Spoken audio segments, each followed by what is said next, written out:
तालियां बजाने से और किसी को गालियां देने से काम नहीं चलेगा। आप ऐसे नालायक लोगों को यहाँ विधायक चुनोगे तो फिर आपका इलाज यही होगा। अब आप देख लेना मेरी बात। सड़क के बाहर नहीं, सड़क के अंदर जिला मुख्यालय में धरना शुरू होगा और अनिश्चितकालीन धरना होगा।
घटना के लिए आए और वो घटना डरावनी है। मैंने उस परिवार से भी मुलाकात की, उनसे मिलने के बाद में यहाँ आया। मैंने जब उनको सुना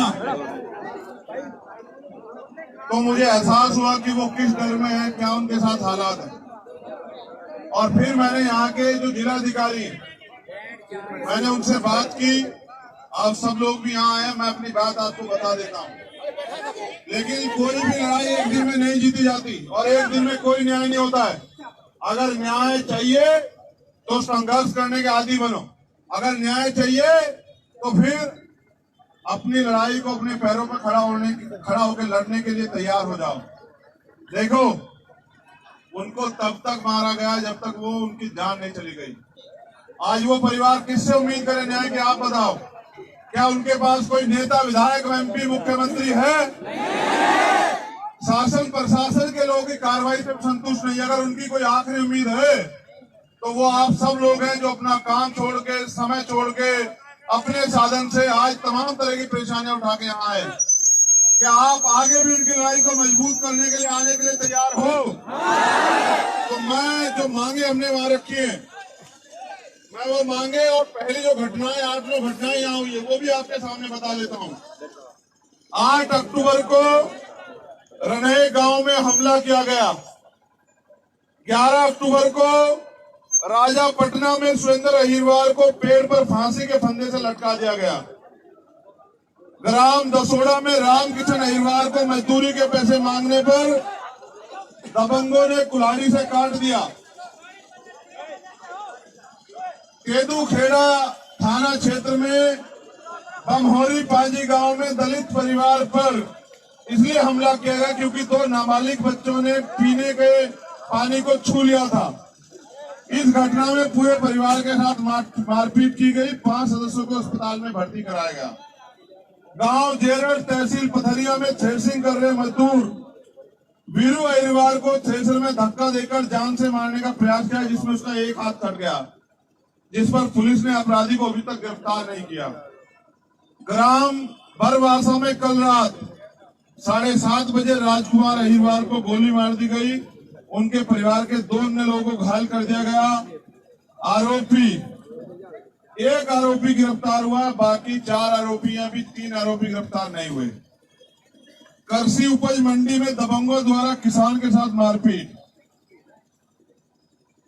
और ये सारी घटनाएं दमोह में हुई। दमोह के अधिकारी कर्मचारी कुछ तो अच्छे हैं जो मुझे मिले, लेकिन कुछ ऐसे हैं जो सरकार के इशारे पे हाथ धर के बैठे हैं। और मैं ये समझता हूं कि उनके हाथ पे हाथ रखने से अपराधियों का संरक्षण और अपराधियों के हौसले बढ़ रहे हैं। कल आने वाले समय में ये अपराध आपके साथ भी हो सकता है।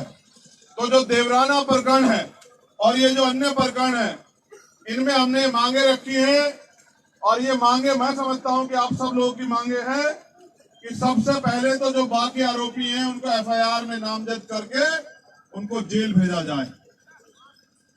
दूसरी, पीड़ित परिवार को 5 करोड़ रुपए का मुआवजा देके आर्थिक जो है मुआवजा सरकार उनको दे। मैं अपनी बात को रोकते हुए कह रहा हूं कि तालियां बजाने से और किसी को गालियां देने से काम नहीं चलेगा। सड़क पे आके संघर्ष करने के लिए तैयार हो जाइए। और अगर आप ऐसे नालायक लोगों को यहाँ विधायक चुनोगे तो फिर आपका इलाज यही होगा। आप देख लेना मेरी बात। आपकी एक एक गलती आपकी आने वाली पीढ़ियों को उनकी कमर तोड़ देगी। आप ऐसे नालायक लोगों को अगर विधायक बना के भेजोगे तो आपके बच्चों के साथ ये अन्याय अत्याचार होगा। ये फैसला भी करना आज आप कि आपको किसको ताकत देनी है। तीसरी मांग ये है कि मृतक मानक अहिरवार की पत्नी को शासकीय नौकरी प्रदान की जाए। चौथी मांग ये है कि परिवार को 5 एकड़ कृषि भूमि प्रदान की जाए। पांचवी मांग ये है कि पीड़ित परिवार को आत्मरक्षा हेतु सशस्त्र लाइसेंस जो है हथियार उपलब्ध कराया जाए। छठी मांग है कि पीड़ित परिवार के आंगन में जो बना हुआ है आरोपियों का अवैध मकान उसको हटाया जाए। सातवीं मांग है कि मृतक मानक अहिरवार के सभी बच्चों को की पूर्ण शिक्षा की जिम्मेदारी जो पढ़ाई करना चाहते जब तक बड़े नहीं होते, ये सरकार को प्रशासन के लोगों को उठानी चाहिए कि उनको निःशुल्क और अच्छी शिक्षा जो है मिले। और घायल महेश अहिरवार जो मृतक मानक अहिरवार के छोटे भाई हैं, उनका निःशुल्क और उचित इलाज कराया जाए, उनकी जान को सुरक्षित किया जाए, सुरक्षा का माहौल उन्हें दिया जाए और इस पूरे मामले को फास्ट ट्रैक कोर्ट में चलाकर आरोपियों को सख्त से सख्त कार्रवाई उनके ऊपर की जाए, सजा दिलाई जाए। और अंतिम जो मांग है, उनको गांव से हटाकर शहर में यहाँ दमोह में रहने के लिए मकान की व्यवस्था जो है उस परिवार को कराई जाए, ऐसी हमारी मांग है। और इन मांगों के लिए हमने यहाँ के जिलाधिकारी महोदय के माध्यम से यहाँ की सरकार को आज 1 तारीख है, 14 तारीख तक का समय दिया है।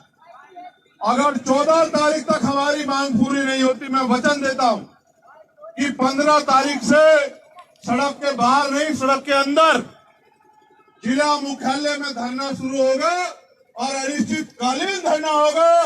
और जब तक धरना चलेगा, ये धरना तब तक चलेगा जब तक हमारी मांगे पूरी नहीं होती है। डीएम कार्यालय में हम लोग ताला लगा देंगे। जो जिलाधिकारी, जो एडिशनल एसपी हमें न्याय नहीं दे सकता, उसको संवैधानिक कुर्सी पे बैठने का कोई अधिकार नहीं। अगर मेरी आपसे मांग है एक दिन में लड़ाई जीत जाती, क्या आप 15 तारीख को आओगे? बस इतनी सी संख्या में, क्या बस इतनी सी संख्या में आओगे?